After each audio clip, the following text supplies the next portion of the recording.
Hey, what's up, everybody? It's your boy Cappuccino behind the scenes here at another excellent episode of Let's Talk Local. Today's host, Tim Paul, is in the house. It is not Around the Piano. I know you all watch that. If you haven't, make sure you check that out as well. Check everything out at 216 Creator Studios on the old Google box, YouTube. Like, share, subscribe. Make sure you ding that bell for the future notifications. We appreciate the support. Mr. Tim Paul. Mr. Cappuccino, how you doing today? Good, man. Awesome. Listen, this show is becoming just a massive entity.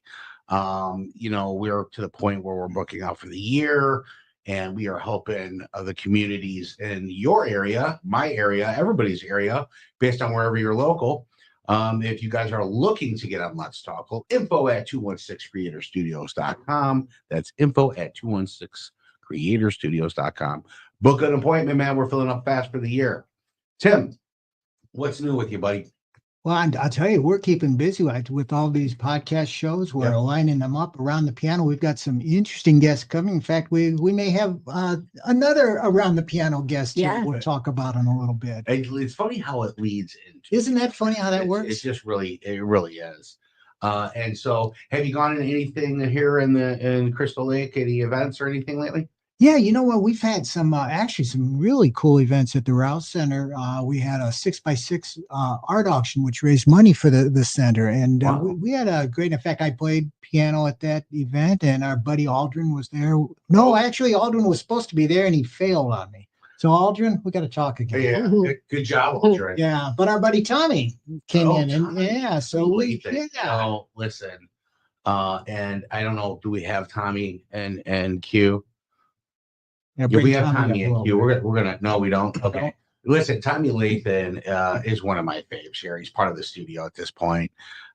We built a music video for Tommy, which is awesome, and he's gonna jump on another show Around the Piano, and we're gonna actually debut his music video. Yep. He had the company. What a good man. And he did some charity stuff recently too. Yeah, he really did. At the Rouse Center that night, we actually we sat down, we played on a single piano. We did some duetting piano things. I love those. So That's awesome. Yeah, we had I love jam all of for a you while. guys.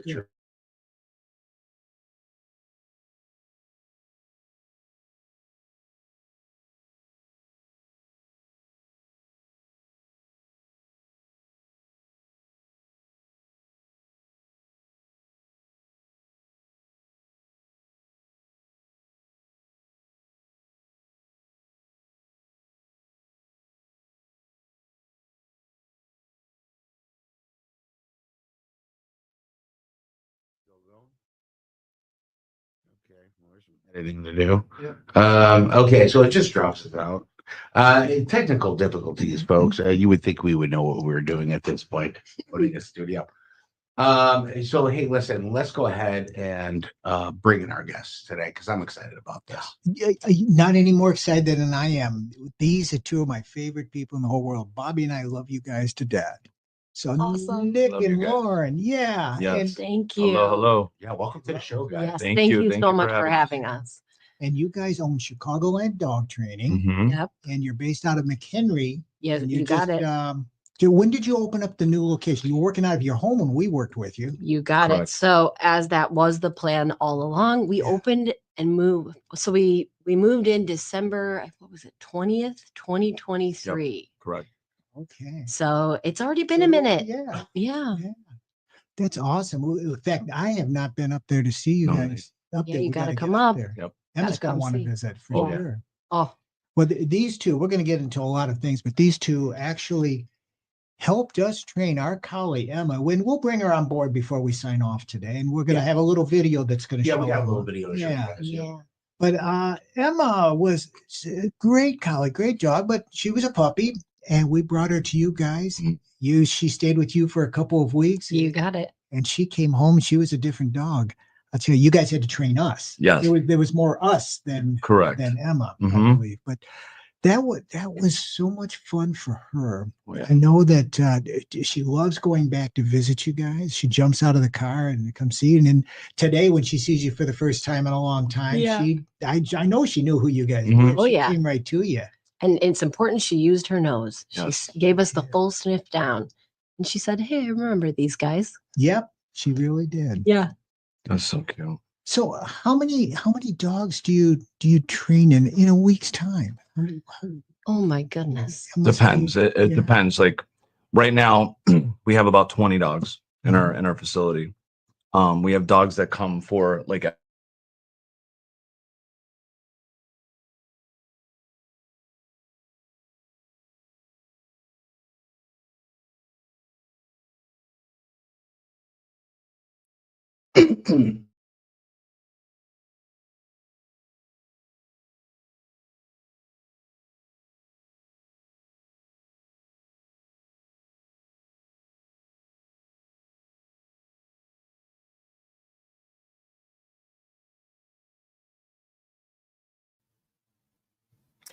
Hey guys, why don't we take a little break here? Let's show everybody the video of Miss Emma working with you guys when she was a puppy. I love it. Let's do that. Okay, so let's go. Good girl is the command to walk. Good girl. Let's go means let's walk without pulling. So she could be a little in front, a little off to the side. She could smell what she wants to as long as she's not pulling. Now, with that said, she could be this far in front of me without pulling. I don't want her that far in front because she's really not paying attention to me. So the furthest in front that I would let her go is about here. So if she gets any further than this and she's not pulling, correct towards yourself. No, when she slows down, yes, very good girl. Let's go, good girl.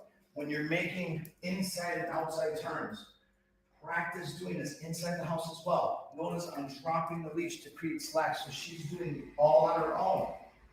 A lot of trainers will do this. It's called toe barring. You do not want to do this. You don't want to hold the leash taut like this as you turn. Same thing making an outside turn, because now I'm doing all the work, right? Right. So when you're making an outside turn, let's go. Drop the leash. Yes. Is she turning with me? Great. Yes, good girl. If she doesn't, then that's when we would have to correct, right? So if I turn, let's go, and she's still going that way. No, let's go. Yes, good girl. Remember, keep your head up. Use your peripheral to see where she's at. Good girl. Very nice. If she's So first and foremost, this is probably a little bit dated for you, right? 'Cause you are in a full facility now. Correct. Yes. So where is this at? This is in our house in Port Barrington. This is in our garage. Yep. Like many big companies, they started They in the started garage. in the or garage a with band. Microsoft Dog Exactly. Training, Yeah. which is awesome. And I'm watching the movements you're doing, and so repetitive. Yep. Would you say that's kind of key in with training a dog? 100%. Yep. It's not just the amount of reps, it's the quality of the reps, right? Gotcha. So when you're doing something, when you're working a dog and you're working on just like simple sit, at first you might get lucky and they sit a couple times, but after you've done maybe a dozen reps, you start to see, the dog doesn't really know sit. I'm just getting a little lucky here. So you just start to kind of shape that as you go. And it's just building blocks with everything. Any command, it's always building blocks. Perfect example, like the first thing you don't want to teach your dog down before you've taught them sit. You start with sit and then you start to lead into other things. But reps are so important, the quality of reps. Wow. So one of the big questions I have for you is you can train a dog all day and get it to do whatever, right? How do you train the owner? That's the hardest part, right? It's like what Cesar Millan used to say, rehabilitate the dog, train the human. It's a tough when you have pet parents that aren't trusting the process quite yet, right? You have to build that trust. And so at first, when we're working with clients, we're just trying to, start a relationship, open up the lines of communication, build a trust. And then once they start to trust and see that it's working, then they're more, inclined to listen to everything we're saying. The problem lies where if the owner is lying, where they're telling us they're working on things. Like I've been doing this long enough to see if when the dog comes in the first few minutes, have they been practicing, and then when you have pet parents that want to fight it, where they're like, well, we're practicing. And then when in reality, they're not really practicing. Right. So that's the tough, where you have to figure out how to work that. And then, cause again, it's not, I could get the dog to do everything, but will the dog do it for their owner? That's the important thing. Right. So, it's some owners are a little nervous to work around you, they get intimidated. Right. We were intimidated the first couple of times. Of course. You shouldn't be, though. We're so friendly. You are friendly, but you explained everything up front on how the process would work, and that was key. Totally, and that's what I was going to actually add on to what Nick said. Setting the expectations with the pet parent in the beginning is so important because, if you have someone coming in expecting, off-leash come for a puppy at a dog park, you have to just explain to them like that's calculus and it's college level. We haven't done 1 + 2 yet. So let's start there. And, if I do find that pet parents really, they understand better when you just relate everything back to like humans. So like, hey, just like human school, there's building blocks. You have to start at one thing before you can get to the next thing. And everybody wants to rush ahead, but you need to take time and you need to be doing things correctly and, working with your dog at the level they're ready for. Like that will help. Well, I'm talking about, listen, we customers, right? I pay you. You train my dog should be able to do that. I don't need to do anything mentality. Yep. Have you ever told a customer like, we can't train your dog then? Yeah. No, that's a great question. Yes, exactly. Right. It's they're not robots. And there are some owners that they don't understand how dogs work and they do expect a robot. Usually in the consultation, we start with a complimentary consultation, evaluate the dog, evaluate the situation, kind of find out what is it that they really want to fix with this dog. Most of the time it's reactivity. They come in, they want their dog to stop reacting to the dogs when they're on the walk. Well, let's first get the dog walking on a loose leash before we even attempt to get the dog to stop reacting. Right. And getting them to understand that, could be a little tricky, but once they do understand, they're off to the races. Well, it helps too. I know you guys had, when we walked in, when you were working out of your garage, you had a banner up on your wall that explained, I think it was 10 items, was it? Like the commands. The commands. It was on that whiteboard. The whiteboard, yeah. Tell us what those 10 commands are. Okay, so we're starting with a let's go in basic obedience. We're doing a sit with implied stay, a down with implied stay. Down stay means, hey, hold it a bit longer. Could be up to 30 minutes, something you have to work up to. Place command. This one is everyone's favorite thing that we train. In fact, Emma helped us get a new client by showing off her place command skills. But we're training the dog to stay on the dog bed when we ask. Utilizing that in your daily routine, like you're cooking, you're eating. You have a 1-year-old child. They're throwing food everywhere. The dog's becoming a vacuum. Not good. What if it's grapes? There's so many things that are toxic. Or macadamia. Macadamia nuts. People don't know that's a very toxic thing. So I don't know many babies that eat macadamia nuts, but it's okay. But grapes. Giving your dog a purpose, a job. And you can do that, have them hold that place command where they can stand, sit, lay down, do whatever they want for, could be an hour, could be an hour or more because they have that freedom. But also in basics, working on come, working on leave it. We do some take it, drop it, wait, teaching them to wait at thresholds. You never want a dog just bolting out the door. Leader should always go out first, setting that Mhm. walk up for success right away. Oh yeah. Are there certain breeds easier to train than other breeds?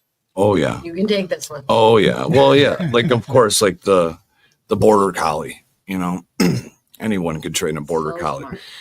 However, you know, they have a lot of energy, and because they're so smart, you got to be a step ahead. It's with the super smart dogs, like, you know, the golden doodles. Those guys are super smart. Some collies are super smart.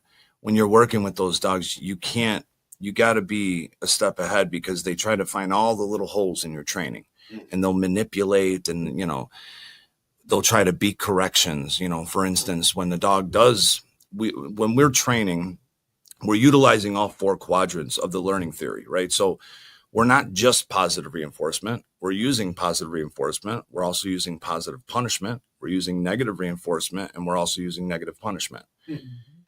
The difference with those is positive reinforcement is just verbal, physical praise, treats, right? Positive punishment is when you're adding a stimuli.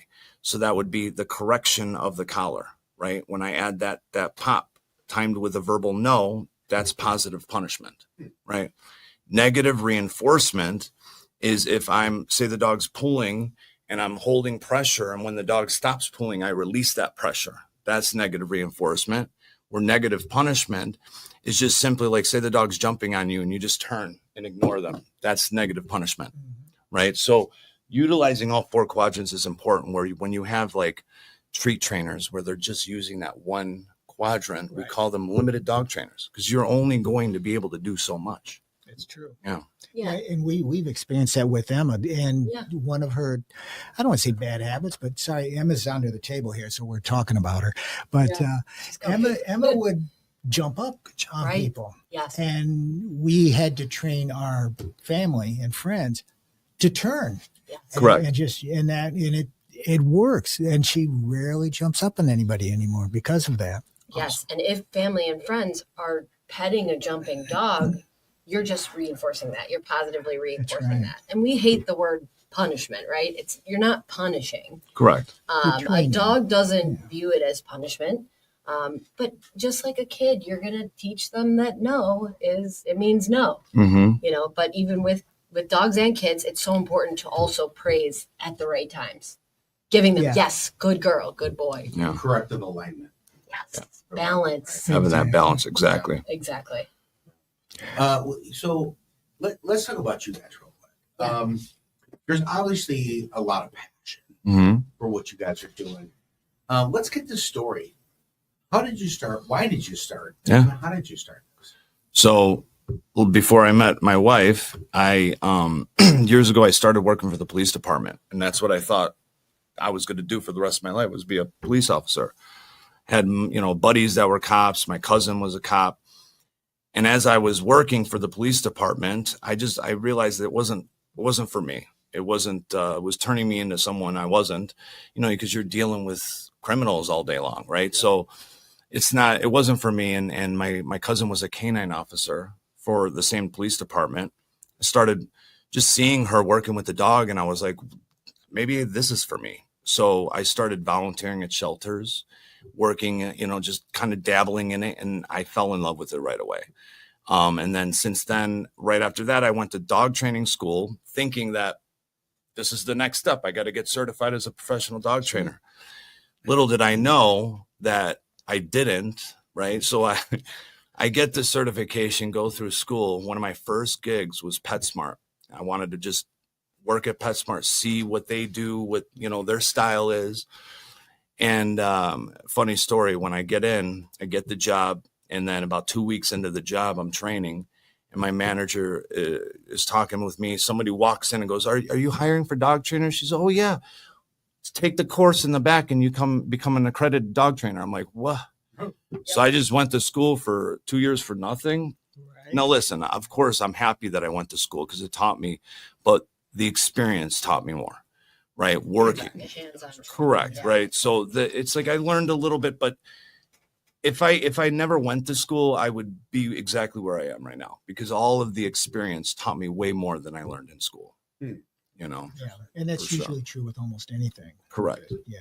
Well, and also like Nick was finding out that the schooling when he was going to, as you were trying to get a position with like another company like similar to ours, they were a bit like, yeah, no, we want a blank slate. And that's actually how we look for our trainers now. We like for them to have some handling experience, but we really love blank slates. Well, listen, any business, as a business consultant, I can tell you, do you want somebody's habits? Right. Or do you want to build them right? As long as there's dedication and loyalty, monkey with a razor blade can be taught. Right? So it's one of those things. If you find the right person for the right seat, then you give them the skill set that will last an eternity. Correct. Right? There's no turnover. You get a relationship. It's more family at that point, and you're able to move forward. So I love how you put that. The blank slate, the open canvas, if you will. Right. Yes. And when they have some handling, like maybe they worked in a doggy daycare, maybe they worked in a kennel. That part is important because they're getting that dog sense interaction through the time that you're working with dogs. Sure. But I guess after, do you want to tell the next part? What? About where we started the business? Go ahead. Okay. So I was living in downtown Chicago, so Fulton River District. If you know the chocolate factory down there, very well. We were right by that place, and my little apartment was 700 square feet on the 37th floor. Did you smell the chocolate? Oh yeah, that's dangerous. Every time I was out. But it was more of a bird chocolate. Sometimes it wasn't like a good chocolate. The chocolate factory would light on fire a lot. Also, let's just make that okay. So well, listen, when you go by the Nestle. It's like I'll just stand here. No, the one over there, and I think it's still open, but there was fires, and luckily they would put them out quickly. It's like Chicago. Yeah, the Chicago thing. So so we were on the 37th floor, and then when I had met Nick, I was in a different line of work. I've always been obsessed with dogs. I'm the person at the party at that time that would hang out with the dog. I loved the people, but I loved the dog. I loved meeting the dogs, and always had to say hi to the dog. So when I meet Nick, he's working with dogs, and I'm like, okay, that's cool.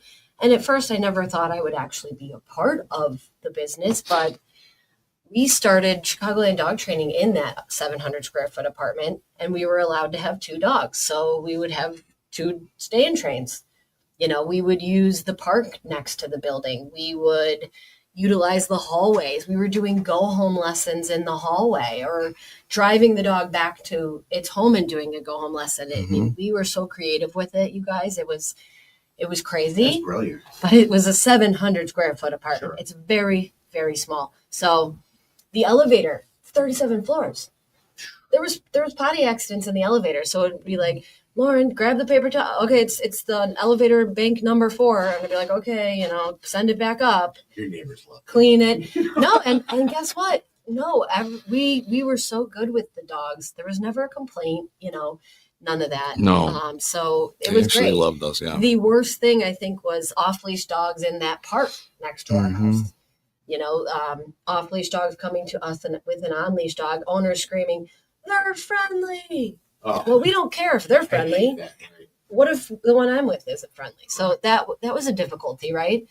And after a year there in the apartment, business, of course, was rolling. And Nick was like, we should move to the suburbs. And I was like, oh, no way. This is my 17th year in Chicago. I'm not leaving. Like, I love Chicago.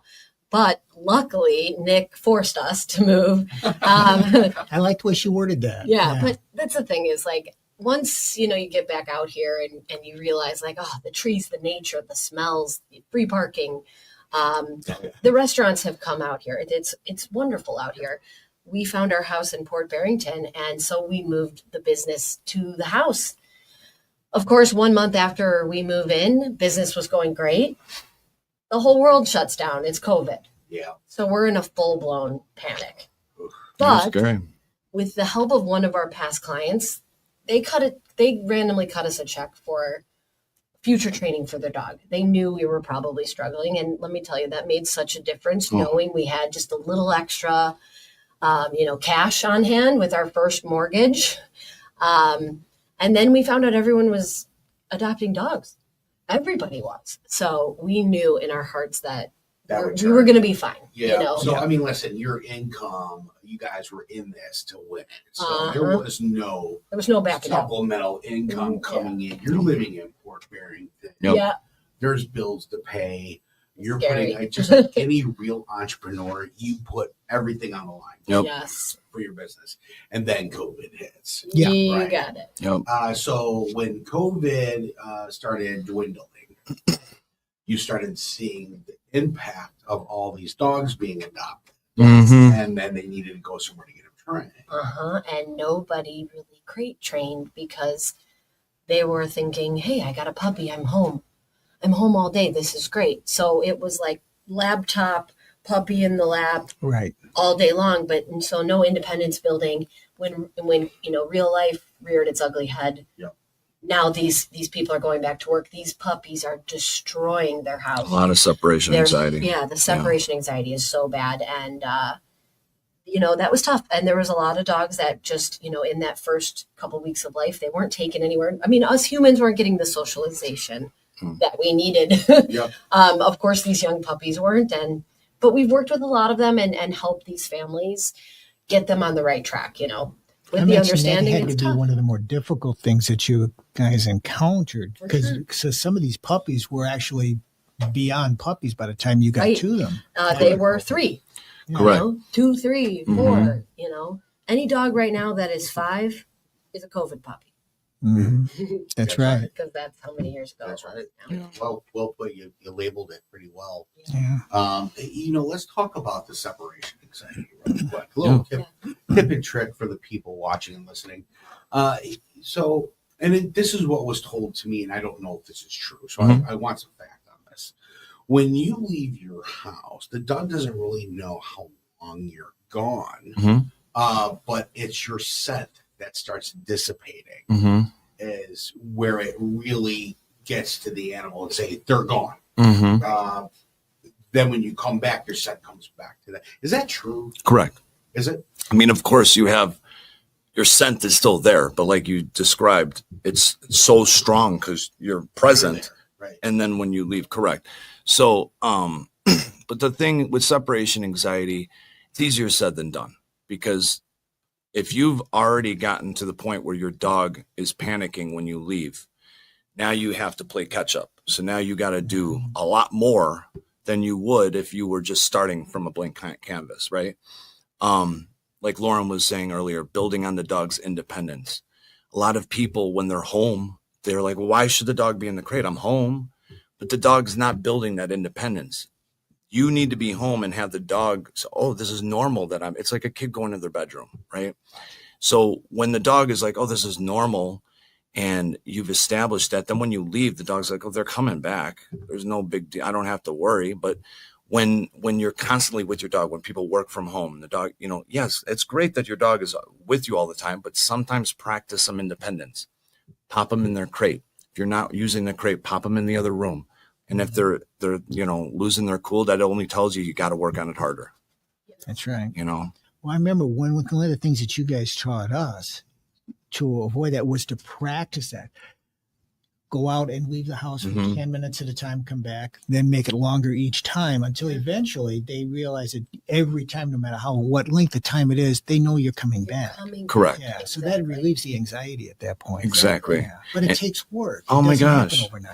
Correct. And the crate is so important with that, right? Especially with separation anxiety, because if you don't have them in the crate, they're not forced to settle. So now they're pacing, or they're getting into stuff, they're destructing stuff, they're getting bored, they're chewing up this. It's really for their safety, too. Correct.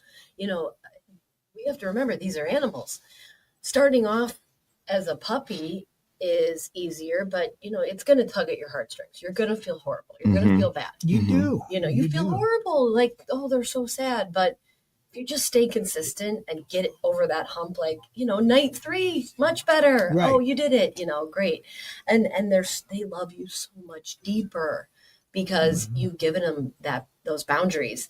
You know, like Nick said, they're not pacing. Think about how worked up they get when they're pacing.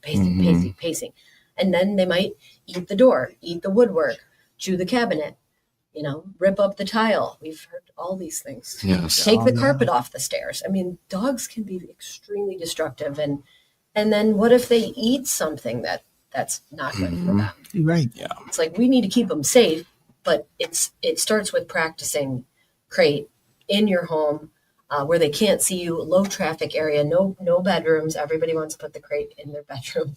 I get it, but you know, you guys need sleep. The dog needs sleep. You know, schedule an overnight potty break for puppies, but I'm talking puppies like under 16 weeks. You know, don't keep up that overnight potty break because they can hold it. You know, they can hold it longer and longer the more you practice. Correct. Well, you know, Exactly. we discussed in the green room earlier about my dog, Chewy. Yep. Chewy is not So cute. is spoiled and runs my house. The one thing I noticed about him is when I walk through the door and I'm gone, if my whole family's gone for maybe 6 hours, a family trip or something like that, we come home and he looks at us like, God, you're home. Right. And that is like, where's my food? Yeah. So, you know, I think through time, untrained dogs, they get an idea. But having that right off the bat, it's like having pet insurance right off the bat. Oh yeah. You know, it's one Agreed. of those things you would rather have it than not have it. Correct. And so the younger the animal, the easier to train, I'm going to assume. 100%. But, you know, listen, folks, if you want to get a hold of them, that's shydogstraining.com. Shy Dogs Training is in Chicago, Shy. This Shy Town. And, you know, we're going to pop your website here real quick, just because we want to show exactly what you do there. Look at that. Look at that face, right? Cutie. That's a total cutie. 312-599-0808, 312-599-0808. If you got a puppy or you're thinking about getting a puppy and you haven't got one yet, reach out. Yes. Be like, hey, listen, we're looking at getting this dog and blah, blah, blah. You get yourself set up. Plan. Yep. Yes. Don't fail to plan to fail, right? Exactly. That might be reversal. Yep. Either way, it came out okay. Either way, Yeah, I either way. think I corrected it or distracted it. You know, book an appointment. They have a facility. Where's the facility located? McHenry, Illinois. McHenry, Illinois. Now, listen, we were talking. People come from out of state Yes. to see you guys and to bring their animals. Now, when people come from out of state, do they just drop the dog with you and you guys handle it and say, hey, give us X amount of time, come back 2 weeks? Or how does that work? So, You can answer. well, when usually with the out-of-state client, we do a 2-week board and train. We call it the stay and train. It's 14 days. And when the dog is with us for 14 days, we're working on opening up the lines of communication, basic obedience. We have intermediate and advanced, but to start, it's basic obedience. And then after the 14 days, when the owner comes to pick up the dog, we do a go home lesson. It's an hour long, basically showing them on what they need to keep up with and stay consistent with. And then about a week to 2 weeks after the dog has been home, we like them to come back and do a follow-up lesson so we can work on anything they've been struggling with, tune up anything that needs to be tuned up. Now, when you have a dog for a certain amount of time, that dog gets to learn you. 100%. And let's say a year or 2 years go by and you get to see that dog again. Does it remember you? Oh, yeah. They never forget. It was funny because Emma here, Yeah. You trained Emma, and then as soon as you walked in, Emma was just like, oh my God, Yeah. you know, they're here. As if it was yesterday. Yeah. Right. That's got I love that. Oh, it's so Honestly, magical. Like, I love our boarding program the most because a dog comes either for like a private 10-day training or a stay and train, and we get to bond with them and with their parents through the process. But then when they do boarding, we only board alumni because we're training and refreshing them on their commands, but we get to do so much more. You know, we can do more playtime and we can do more, you know, getting out there and getting lots of walks in packs, you know, doing our little pack walks. but I just miss them so much, and I love to see them come back. Like our nieces and nephews. That's what it's like. And yeah, exactly. we personally only own one dog, but it's like we get to own thousands. Yes. Well, and listen, when you're out there, one of the biggest things for people is I am taking my family on a vacation where I am not allowed to bring my dog. Yeah. If you go and have these two wonderful people train your animal, then they will board your dog when you go. Right. That they only do if they have to train them. Yep. That's the only reason they would do that. Is because there's familiarity and they know. They know the commands. Yeah. Absolutely. Yep. So keep that in consideration. To this, one of the biggest questions. A lot of people feel like they can't leave or go do things. Right. Because what about their dog? Uh-huh. And listen, I'm not comfortable with dropping Chewy off at the local Kennel. hotel Right. kennel because you really They don't know him. Yeah. They're just Right. to me, it's herding cattle. Mm-hmm. Yep. And there's not that attention And you're numbers. going to give, and then is your dog okay? Yeah. I don't know really what the rules and regulations of the state are Mm-hmm. for animals and how they have to, are they inspected? I have no idea what it is. Yep. Stuff. So I'm just like, I guess we just don't leave, or we have to make sure we can bring him with. Right? Yeah. Right. I would. Everybody has a family member to watch their dog. Well, correct. And I will just tell everyone out there, like, do your research. Yes. Read the reviews, talk to people. Don't just go in and trust the first person, go and interview a couple different training companies, Yep. because you want to be able to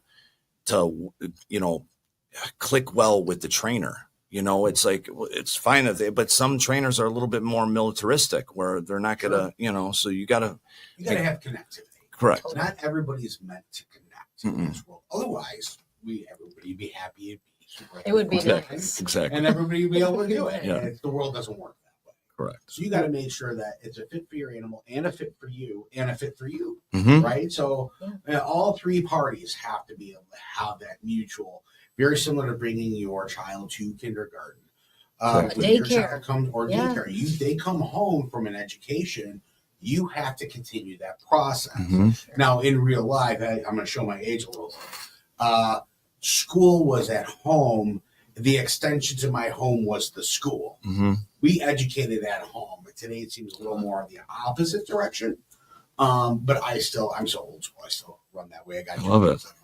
That's how you should do it. There's no difference with an animal. It's if you are training an animal or somebody brings you an animal to train, and if they're not going to follow those steps that you are training at home, you're wasting money and they're wasting your time, and that dog's going to be confused as hell. So, you have to make sure you stay on board. Mm-hmm. That's what I love about you two, because you're very likable and you work versatile, and it seems like you're very open and transparent.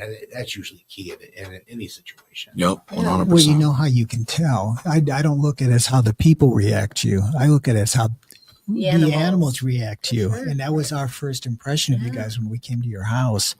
And you won't remember, but when we pulled up the first time, we called and said, we're here. And he said, okay, just wait in the car a minute because Nick's finishing up with another client. And you were out walking that dog, and they said, wow, look at that. I wonder how long they've had that dog here. It's doing everything Nick says tells it to do. Yeah. And you were training the people what to do before they go home as part of it. And we thought we're in the right place. Oh, that's great. And Emma, we also judge by Emma's judgment because we trust her judgment. Yeah, of course. More than our own kids, I think. Dogs don't lie. I love when our pet parents come into our lobby now and their dog's like, I'm going back. I'm here. I'm here with Nick and Lauren. I got to go say hi to everybody. But I do want to also say it isn't just me and Nick anymore. We have a staff of 6 wonderful people that work with us. Yeah. We got to give them props. They make what we do even better because we've got extra set of hands. We've got more, people on deck to give the love, give the care, give the snuggles, and train these pups. They're our little students, and it is so great. Give us some names. Shout out some names. So yes. Okay. So we've got Sarah. She's a trainer that we hired in November 2023.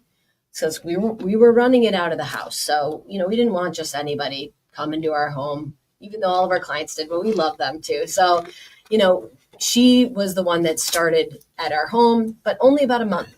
And then we were taking the entire business and moving it into the facility.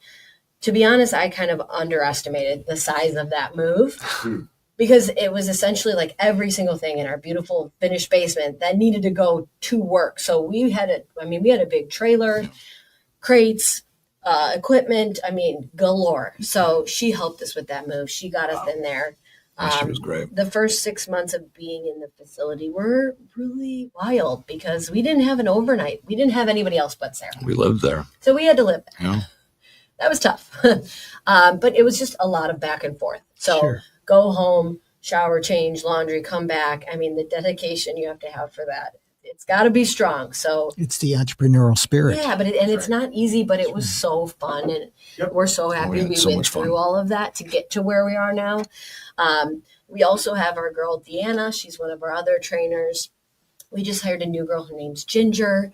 We end up knowing this sweet girl through a couple different people in our network, which was great. And then we've got Faith, Julia, and Kara, our overnight staff. So they are there overnight, staying up, making sure these dogs get their potty breaks. Anybody that needs a potty break, maybe in the middle of the night, we work with a lot of puppies. Sure. And then, of course, morning feeding, getting the day rolling, morning potty breaks, and then cleaning and maintaining the facility. Huge thing and something we can't do during the day. Of course, if there's an accident, we're cleaning it up, but that full deep clean in the night is so important because cleanliness, you can't have, a wet floor and then dogs walking on it. You need that to dry. So they have that opportunity over the long night shift. Yep. I give them props for that one. They've got to be a little bit opposite of being awake during the day. But they do a great job, and we could not do our work without them now. We are bursting at the seams, which is good. Yeah, it's fast. We can't wait to keep growing too. We've got enough space to build on. We just finished a dog park in the back of, it's a private dog park. Yes. In the Private back, dog park. private because, and that's used now. It will be used for playtimes, for training. I want to have, if it's a nice day, I have my puppy preschool out there. So I guess we could talk about puppy preschool too. Probably see that on the website here. Yeah. It's confidence building, right? Yes, socialization in the early months and early weeks of having your puppy. So that's, again, don't hesitate to reach out and call us. So that's separate from your regular training program. Yes. Puppy preschool, it's mainly to set them up for success for basic obedience. Okay. Yep. Is that tell us about that? Is it a one-day So situation? this is a class. It's the only group thing that we do because it's lighthearted, right? I call it the finger painting of dog training. So we meet every Saturday at our facility in McHenry, 11 a.m. Puppy preschool, it consists of intro to sit. We play a game called Take It and Leave It. So giving them those first steps of learning what take it means, what leave it means. It's all treat based in this class. My favorite thing that we do is pass the puppy. So we sit in a circle and everybody passes their puppy along to the next person. And then while they're passing the puppy, I'm instructing them, I'm going over all the things that should be going on and not going on at home, but also instructing them, hold their paw. If they're super wiggly, don't let go. We need them to understand that sometimes people hold you and they got to hold you still. Think about vaccinations at a vet, taking blood. Trimming their nails. Yep, trimming their nails. Ear drops. Who's ever had a dog that hasn't had an ear infection? Sniffing their ears, looking at their teeth. We go over teeth brushing, when to crate. Puppies, people don't understand that puppies need 18 to 20 hours of sleep per day. Yep. That's right. So get the crating out of the way early. So do I, actually. Yeah, exactly right. But puppy preschool is it's such a joy and it's such a fun thing. But that age range is important to know. It's from 10 weeks old to 18 weeks old only. We can't have older and younger, they're young. So that's that. Well, yeah, I tell you, time flies when we're doing this. I know. Do you have any wrap-up questions? I do have one wrap-up question. If you could advise people one thing to do when they get a dog, whether it's a puppy or a rescue dog, Yep. what would you advise them to do? And I know a rescue dog is going to be different For sure. than a puppy. What would you advise them? Well, first, have understanding of the breed that you have, because some breeds require way more maintenance, way more exercise, stimulation of the brain. And then seek professional help. I mean, I know professional dog training is an investment, but it's the best investment you can make, because when you have the lines of communication open and the dog understands what's right, what's wrong, I mean, it's so much more of a pleasure to have your dog. You're not worrying like, who's going to watch him, or I got to bring him to the vet, I got to take him for another walk. You're not worrying about all that. That's right. So I definitely, when you get a puppy, as expensive as it is, it's totally worth it. So for sure, seek professional help. I don't look at it as being expensive. Yeah, it's costly. It can be, but it's the investment. What you're going to save down the road, it makes it so much. You're going to have a happy puppy. You're going to have a happy dog, and that's going to make you for a happy pet parents as well. Be life. Yeah. Oh yeah. Yeah. No, Well, you guys I are agree awesome. with that 100%. Like, listen, if you're buying your third couch because of, it's already paid. For the Mm-hmm. Right. That's right. Right. Correct. Look at it that way. That's right. And I love that. maintenance, dental. Listen, my dog, no doesn't work on this dog, and 1,000 garbage cans is what his mouth smells like. So we have recently tried to. He's got a little mouth. Brush. So Yeah. you get in there, we Yeah. brush, we scrub it out, and he eats every second of it. But we do it, and then we do the water thing where you put A little, drops of Oh, yeah, water yeah, and help yeah. it get to that. And we learned that on our own. Yeah. We weren't expecting that. Of course. Point is, we breeded dogs in the city. Guys. I was a kid. We were just like free for all. Yeah. They sold quick. Oh, I bet. Everybody wanted it, So, and then the one that we kept, she was, my sister, basically, where we all, my brother and I, and Ashley, my Doberman, were disciplined the same all the time. Large Italian family. Yeah. Very aggressive. Love. So, she knew when she did wrong. If something went wrong in the house, you see TikTok videos on this. Something went wrong in the house, and my parents would look at us and be like, "Who did this?" Yeah. All of a sudden, she put her head down slowly back out of the seat. Automatically know you're guilty. Right? Yeah. So yeah, folks, check them out. ShyDogTraining.com. Thanks for coming on the show, guys. Thank you so much for It's having been us. such a pleasure. Love to do a follow-up with you, and then maybe checking out the facility. Filming some Awesome. stuff over there would be great. Oh yeah, you guys You should know? definitely come by. Oh, yes. We would love to have you.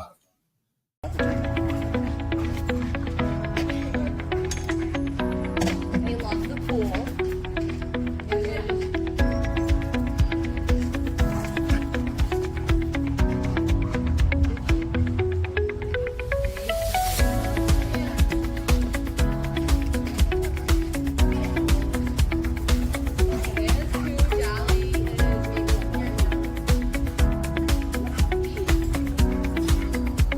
Nice to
sister.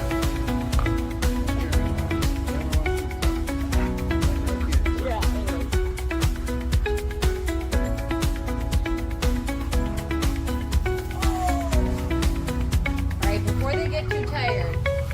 Girl. Okay, don't beat your sister. You're here. Try to get him in the ball. Guys, look.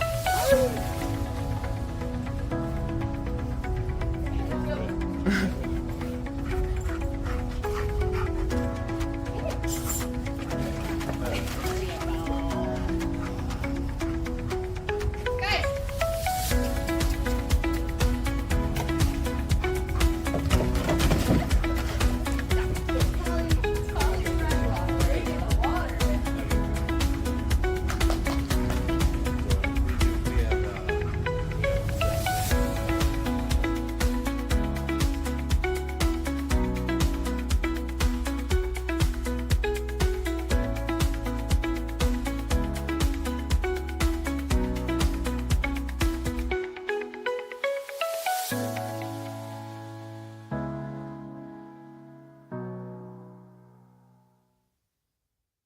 And anything else you want to add? No, I think we should maybe talk about doing a show on location with you guys. Yeah, we were actually Yeah. talking about. I think Were we you? might do that, and then when this gets aired, it'll be tagged onto the back. So We'll Sounds do that. great. We'll bring Emma. Yes, Oh, please. he needs to come. Yeah. You guys need to come see it. We do. Yes, my We've Emma. been in there a year and a half already. My So baby Emma. Goodness. overdue.